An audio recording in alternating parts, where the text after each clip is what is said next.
Yes, class 11th। तो आज हम स्टडी करने वाले हैं सेट के बारे में। क्या होता है सेट? देखो, सेट मतलब सिंपल इंग्लिश में अगर हम बात करें, सेट का मीनिंग होता है कलेक्शन। कोई भी कलेक्शन हो वो एक सेट है। कलेक्शन किसी भी चीज की हो सकती है। Collection of pens, collection of chairs, collection of students, collection of rivers of India, किसी भी चीज की जो कलेक्शन है वो सेट हो सकती है। Collection of objects.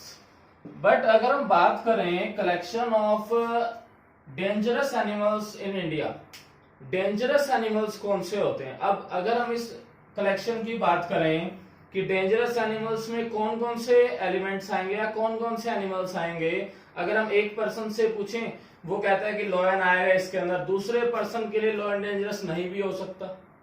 मतलब कि हर कोई कलेक्शन सेट नहीं होती। ध्यान रखना है, वही कलेक्शन सेट होगी जिसके एलिमेंट्स के बारे में हर किसी को क्लियर हो कि इसके अंदर आएगा या नहीं आएगा। अगर कोई भी पर्सन ये कहता है कि इस एलिमेंट के बारे में क्लियर नहीं है, तो उस कलेक्शन को हम सेट नहीं बोलेंगे। तो इसकी डेफिनेशन में हम थोड़ा सा चेंज करते हैं। A well-defined collection of objects is known as set. Well-defined का मतलब यही है कि उसके हर एलिमेंट्स के बारे में क्लियर होना चाहिए कि कोई एलिमेंट जो है इस कलेक्शन के अंदर आएगा या नहीं आएगा। अगर हम ये कहें collection of Indian cricket batsman, तो इंडिया वाले ही बताएंगे, कोई ये नहीं कहेगा कि पाकिस्तान वाला भी इंडिया में आएगा। ऐसा नहीं होगा, किसी और कंट्री का इंडिया वाले में नहीं काउंट होगा, उसमें सिर्फ इंडिया के ही काउंट होंगे। अगर हम ये कहें collection of books written by Munshi Premchand, तो उसमें सिर्फ मुंशी प्रेमचंद की बुक्स ही आएंगी और कोई बुक्स नहीं आएंगी। अगर हम ये कहें collection of best cricket batsman, अब बेस्ट कौन सा है? अब इसका आंसर किसी के लिए अलग हो सकता है, किसी के लिए और अलग हो सकता है। जैसे कोई कहता है कि सचिन तेंदुलकर बेस्ट है, कोई कहता है महेंद्र सिंह धोनी बेस्ट है, कोई कहता है सौरव गांगुली बेस्ट है। तो हर किसी का आंसर अलग अलग आ रहा है। तो ये कलेक्शन सेट नहीं है बेसिकली जिसमें प्रॉपर्टीज आ जाए बेस्ट, फेमस, डेंजरस,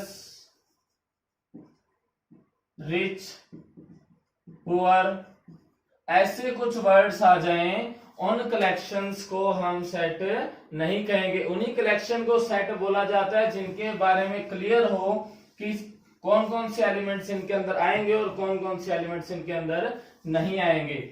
सेट को रिप्रेजेंट कैसे करते हैं, नेक्स्ट हमारे पास है कि how to represent a set. Set को रिप्रेजेंट करने के दो मेथड है हमारे पास।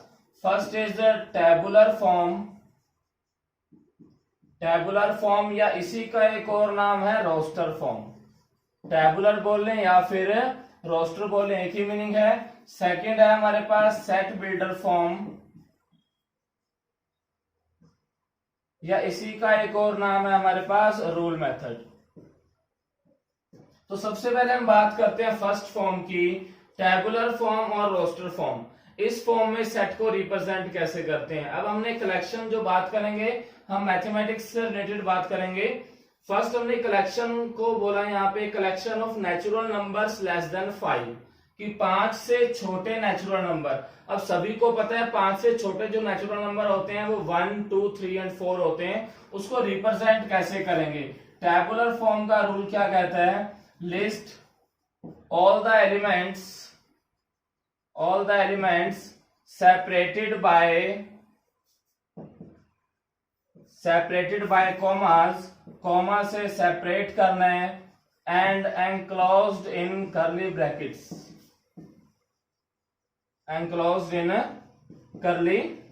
और उसको ब्रैकेट से बंद करना है। कर्ली ब्रैकेट्स कौन सी होती है? ये वाली ब्रैकेट जो होती है हमारी। तो क्या करना है, हमने कलेक्शन बोली collection of natural numbers less than 5, तो उसमें 4 एलिमेंट्स आएंगे, 1, 2, 3 एंड 4। हमने 4 एलिमेंट्स को रिप्रेजेंट किया separated by commas and enclosed in curly brackets. तो ब्रैकेट्स के अंदर इनको बंद कर देंगे। ये हमारे पास सेट हो गया। किस फॉर्म में? टेबुलर फॉर्म में या फिर रोस्टर फॉर्म में। सेट को रिप्रेजेंट करना है हमेशा कैपिटल अल्फाबेट से, कैपिटल ए से, कैपिटल बी से, कैपिटल सी से, कैपिटल एक्स से, किसी से रिप्रेजेंट कर सकते हैं, बट कैपिटल होना चाहिए। एलिमेंट्स आपकी चॉइस है, आप स्मॉल, अगर अल्फाबेट्स यूज होते हैं तो स्मॉल भी यूज कर सकते हैं, कैपिटल भी यूज कर सकते हैं, डजंट मैटर, दोनों चल जाएंगे, बट सेट को रिप्रेजेंट करने के लिए हमेशा कैपिटल अल्फाबेट ही यूज होगा। एक और कलेक्शन हमने बोली, collection of even natural numbers less then 9, 9 से छोटे इवन नेचुरल नंबर्स कौन से होते हैं? इवन नेचुरल नंबर्स 2, 4, 6 एंड 8, ये होते हैं जो 9 से छोटे होते हैं। तो ऐसे हम बता सकते हैं, किसी भी कलेक्शन को रिप्रेजेंट कर सकते हैं टेबुलर फॉर्म में या फिर रोस्टर फॉर्म में। नेक्स्ट हमारे पास एक वर्ड आता है बिलोंग्स टू। बिलोंग्स टू का मतलब क्या होता है? बिलोंग का मतलब होता है संबंध रखना। जैसे हम कहते हैं आई बिलोंग टू फतेहाबाद, मैं फतेहाबाद से संबंध रखता हूं। आई बिलोंग टू इंडिया, मेरा संबंध किससे है? इंडिया से, भारत देश से है। तो ऐसे यहाँ पर है, जो एलिमेंट किसी भी सेट के अंदर होते हैं वो उससे बिलोंग करते हैं। मतलब कि 1 belongs to A, 2 belongs to A, 3 belongs to A, 4 also belongs to A. यहाँ पे 2 belongs to B, 4 belongs to B. Belongs to का साइन होता है हमारे पास ये वाला, सी लगा के बीच में एक लाइन है, तो ये बिलोंग्स टू का साइन है। तो हम यहाँ पे मेंशन कर सकते हैं 1 जो है वो ए से बिलोंग करता है, तो हम लिख सकते हैं 1 बिलोंग्स टू ए, कि 1 जो है वो ए के अंदर है। 2 जो है दैट बिलोंग्स टू ए। 5 जो है वो ए के अंदर नहीं है, तो डज नॉट बिलोंग्स टू दिखाना है, तो इसको कट कर देना है, 5 does not belongs to A. 7 does not belongs to B, B में 7 नहीं है। 7 does not belongs to B, मतलब कि बी के अंदर 7 नहीं है। अगर हम ये लिखें 8 बिलोंग्स टू बी, क्या सही होगा? क्या 8 बी के अंदर है? मतलब कि ये जो है वो सही है। ऐसे हम बता सकते हैं कि कोई भी एलिमेंट किसी के अंदर बिलोंग करता है या नहीं करता, इस सिंबल से हम उसको रिप्रेजेंट करेंगे। ये है बिलोंग्स टू का साइन। और अगर कोई एलिमेंट बिलोंग नहीं करता तो इस साइन को कट कर देंगे। ये होता है डज नॉट बिलोंग्स टू, कि उससे बिलोंग नहीं करता है। क्लियर सभी को? फर्स्ट फॉर्म थी टेबुलर फॉर्म या फिर रोस्टर फॉर्म, उसमें हम इस अकॉर्डिंग बता सकते हैं कि कोई एलिमेंट आएगा या नहीं आएगा। सेकंड फॉर्म की अगर हम बात करें, सेकंड फॉर्म हमारे पास है सेट बिल्डर फॉर्म और रूल मेथड। तो सेकंड फॉर्म में कैसे लिखना है? जैसे हमने अभी एक कलेक्शन लिखी थी नेचुरल नंबर्स की 1, 2, 3, 4, these are natural numbers less than 5। Set builder form में क्या करना है? We will start with a curly bracket and represent all the element as x, और सारे एलिमेंट्स को किससे रिप्रेजेंट कर देना है? एक्स से रिप्रेजेंट कर देना है। इसके बाद लगाएंगे कॉलन का साइन, इसको रीड करते हैं सच दैट। क्या रीड करते हैं? Such that. और इसके आगे हमने मेंशन करना है कि ये जो सारे एलिमेंट थे जिनको एक्स रिप्रेजेंट कर रहा है, वो एलिमेंट क्या है? सारे के सारे वो सारे नेचुरल नंबर्स थे। तो यहां लिख देंगे x is a natural number. X जो है वो नेचुरल नंबर है, बट नेचुरल नंबर तो बहुत सारे होते हैं। कौन से नेचुरल नंबर? जो 5 से छोटे हैं। X is a natural number less than 5, जो क्या है 5 से छोटा है। ऐसे ही हमने सेकेंड एक और कलेक्शन लिखी थी बी, 2, 4, 6 एंड 8। इसको अगर हम सेट बिल्डर फॉर्म में रिप्रेजेंट करें, start with a curly bracket, represent as x colon, इसको क्या रीड करते हैं? सच दैट ये सारे क्या थे? इवन नेचुरल नंबर्स थे, या फिर ये भी कह सकते हैं मल्टीपल्स ऑफ 2 हैं। x is a multiple of 2, multiple of 2 less than किससे कम? 9 से जो कम है। या इवन नंबर्स भी लिख सकते हो, मल्टीपल्स ऑफ 2 भी लिख सकते हो, क्योंकि इवन नंबर्स वही होते हैं जो 2 के मल्टीपल्स होते हैं। तो इस तरह से हम क्या कर सकते हैं? टैबुलर फॉर्म को सेट बिल्डर में चेंज भी कर सकते हैं। अगर आपको टैबुलर फॉर्म दी हो और आपने सेट बिल्डर में चेंज करनी हो तो हम इस फॉर्म से उसको चेंज कर देंगे। क्लियर सभी को?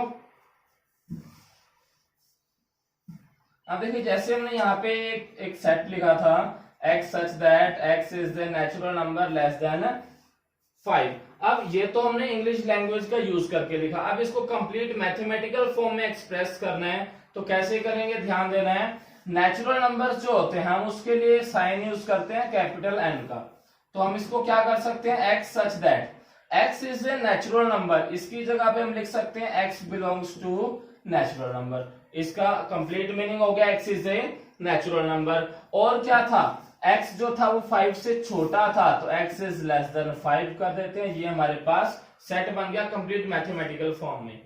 क्लियर सभी को? इस फॉर्म को अगर हमने लिखना है x such that x belongs to, अब बिलोंग्स टू किससे, अभी तो 2 का मल्टीपल है, तो बिलोंग्स टू नहीं कर सकते, इक्वल टू कर देते हैं। x इक्वल किससे, 2 का मल्टीपल, 2 का मल्टीपल है तो हम 2m लिख सकते हैं, 2 का मल्टीपल 2m। और m की वैल्यू क्या है हम बता देते हैं।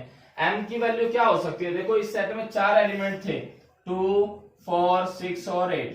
अगर हम m की वैल्यू 1 पुट करेंगे तो 2 बन जाएगा, m की वैल्यू 2 पुट करेंगे तो 4 हो जाएगा, m की वैल्यू 3 पुट करेंगे तो 6 हो जाएगा, और m की वैल्यू 4 पुट करेंगे तो 8 हो जाएगा। मतलब m की वैल्यू 1 से 4 तक हम पुट कर सकते हैं। तो लिख देते हैं m जो है नेचुरल नंबर्स में से पुट करना है और 5 से छोटी वैल्यू पुट करनी है। क्लियर सभी को?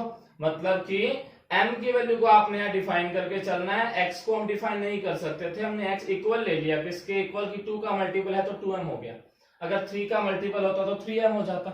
सिंपल बिल्कुल। तो हम बता सकते हैं कि किसी भी फॉर्म को टेबुलर फॉर्म में या सेट बिल्डर फॉर्म में कैसे रिप्रेजेंट करेंगे, बिल्कुल सिंपल सा है। नेक्स्ट एक दो एग्जांपल्स हम और लेके चलते हैं। एक सेट है हमारे पास x 2 4 8 16 32। एक सेट और रहते हैं y 1/2 2/3 3/4 एंड 4/5। इन सेट्स को हमने सेट बिल्डर फॉर्म में रिप्रेजेंट करना है। तो सेट बिल्डर फॉर्म के लिए start with a curly bracket, represent all the element as x such that. अब यहाँ पे क्या है, ये सारे के सारे अगर हम देखें, फर्स्ट ऑफ ऑल हमारे माइंड में आता है कि इवन नंबर्स हैं, बट इवन नंबर्स में तो 6 भी आता है जो यहाँ पे नहीं है, 10 12 14 भी आते हैं, यहाँ पे नहीं है। तो इवन नंबर्स का कंसेप्ट हम नहीं लेके चल सकते। अगर यहाँ देखें तो सारे एलिमेंट 2 से मल्टीप्लाई होते जा रहे हैं, आगे आगे 2 से मल्टीप्लाई किया 4 हो गया, 4 को 2 से किया 8, 8 को 2 से 16 को 2 से 32।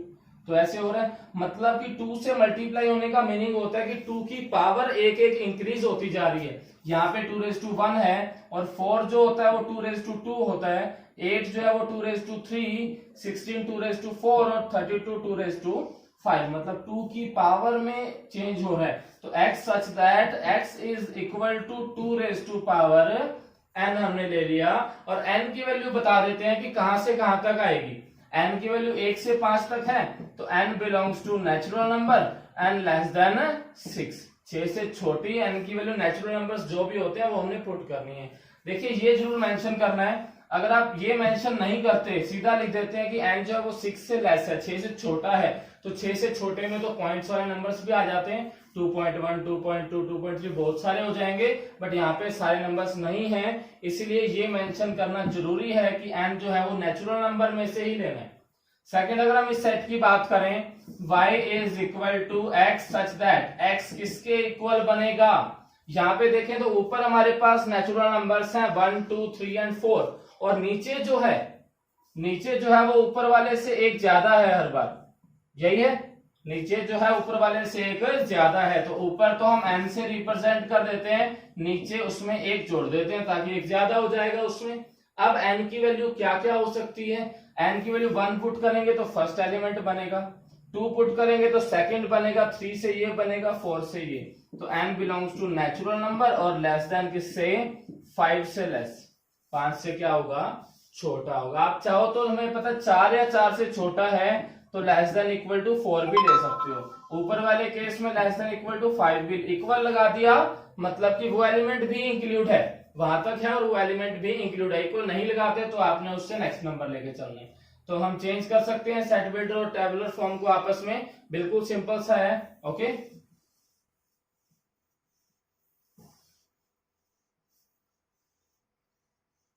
नेक्स्ट हम बात करते हैं सेट के टाइप्स की, टाइप्स ऑफ सेट्स। सेट कितने टाइप्स के होते हैं, तो फर्स्ट हम एक सेट यहाँ पे राइट कर रहे हैं, सेट ए 1 2 3 4, एक सेट है बी 1 2 3 4 एंड सो ऑन।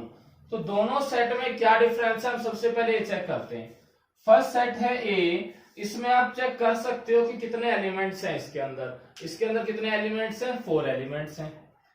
जिस सेट में हम काउंट कर सकते हैं कितने एलिमेंट्स हैं, that set is known as finite set. उस सेट को क्या बोलते हैं, फाइनाइट सेट। और इस सेट में कितने एलिमेंट्स हैं हमें नहीं पता, बहुत सारे एलिमेंट्स हैं। जिस सेट में आप काउंट नहीं कर सकते कि कितने एलिमेंट्स हैं उसको क्या बोलते हैं, इनफाइनाइट सेट बोलते हैं। तो दो टाइप के सेट क्लियर है हमारे पास, ये finite set in which we can count the number of elements and infinite set in which we can not count the number of elements. अच्छा, जिसमें काउंट कर सकते हैं, जैसे इसमें 4 एलिमेंट्स है, नंबर ऑफ एलिमेंट्स को बोला जाता है cardinal number. Cardinal number, cardinal number of set ए कितना है, यहाँ पर 4 है। रिप्रेजेंट कैसे करते हैं, N of A, number of elements in A, या फिर cardinal number of A that is equal to 4। अगर हम एक सेट लिख दें X A E I O U, इसका कार्डिनल नंबर क्या हो जाएगा, जितने इसमें एलिमेंट्स हैं, 5 एलिमेंट्स हैं तो इसका कार्डिनल नंबर 5 हो गया। अच्छा, बी सेट जो था उसका कार्डिनल नंबर जो था वो इनफाइनाइट था, हमें नहीं पता था उसमें कितने एलिमेंट्स हैं, बहुत सारे हैं तो हम काउंट नहीं कर सकते, तो इनफाइनाइट सेट हो जाता है और इनफाइनाइट सेट का कार्डिनल नंबर इन्फिनिटी हो जाता है। तो हम बता सकते हैं कि कौन सा सेट फाइनाइट होगा, कौन सा इनफाइनाइट। अगर हम बात करें the set of months of an year, months of an year finite होगा या इनफाइनाइट होगा। अब मंथ्स ऑफ ईयर हमें पता है 12 ही होते हैं, काउंट कर सकते हैं तो फाइनाइट होगा। Set of days of the week, days of the week 7 होते हैं, फाइनाइट होगा। Set of prime numbers less than 1000, 1000 से छोटे प्राइम नंबर फाइनाइट होगा, काउंट किए जा सकते हैं। बट अगर ये बोल दे set of prime numbers more than 1000, 1000 से बड़े प्राइम नंबर, हमें नहीं पता कितने होते हैं, बहुत सारे होंगे, तो वो सेट क्या हो जाएगा, इनफाइनाइट हो जाएगा। क्लियर सभी को, फाइनाइट सेट और इनफाइनाइट सेट बिल्कुल सिंपल सा था। नेक्स्ट है हमारे पास थर्ड, सिंगलटन सेट, और फोर्थ है हमारे पास एम्प्टी सेट। तो क्या होता है, हमने एक सेट लिखा है यहाँ पर, ए सेट है x such that x belongs to natural number, x is greater than 5, 5 से बड़ा है और 3 से छोटा है। 5 से बड़ा है बट 3 से क्या है, छोटा है। क्या कोई ऐसा नंबर है जो 5 से बड़ा और 3 से छोटा हो, कोई भी नहीं होता। मतलब कि इसके अंदर कोई भी एलिमेंट नहीं आएगा। अगर कोई भी एलिमेंट नहीं आएगा तो इस एलिमेंट सेट को हम क्या करेंगे, एम्प्टी ब्रैकेट, खाली ब्रैकेट लगा के छोड़ देंगे और इस सेट को क्या बोलेंगे हम, empty set. The set having no element, जिसके अंदर कोई भी एलिमेंट नहीं होता, उस सेट को क्या बोलते हैं, एम्प्टी सेट। एम्प्टी सेट को एक सिंबल से रिप्रेजेंट करते हैं 5 से, क्या बोलते हैं इसको, 5। हम खाली ब्रैकेट लगा लें या फिर 5 लिख दें, दोनों का सेम मीनिंग है। बट अगर आपने कहीं पे ये लिख दिया, अब ये एम्प्टी सेट नहीं है, अब जो 5 है वो इस सेट का एक एलिमेंट हो गया। जैसे अगर हमने ये लिखा हुआ है, ए लिखा हुआ है, ए इस सेट का एलिमेंट है। अब इस सेट में एक एलिमेंट है, and the set having one element is known as singleton set. जिस सेट में एक एलिमेंट होता है उस सेट को क्या बोलते हैं, सिंगलटन सेट। और जिसमें कोई भी एलिमेंट नहीं होता उसको क्या बोलते हैं, एम्प्टी सेट। एम्प्टी सेट का एक और नाम है नल सेट, या फिर इसी को ही बोला जाता है वॉइड सेट। एम्प्टी सेट बोल दें, नल सेट बोल दें या फिर वॉइड सेट बोल दें, तीनों का सेम मीनिंग है। क्या होता है, जिस सेट में कोई भी एलिमेंट नहीं होता उसको बोलते हैं एम्प्टी सेट, और जिसमें एक एलिमेंट होता है, the set having one element is known as singleton set. तो क्लियर सभी को। तो ये 4 टाइप्स हमने सेट के ध्यान रखने हैं जो आगे यूज होंगे। नेक्स्ट लेक्चर में हम फिर आगे सम को कंटिन्यू करेंगे। ओके।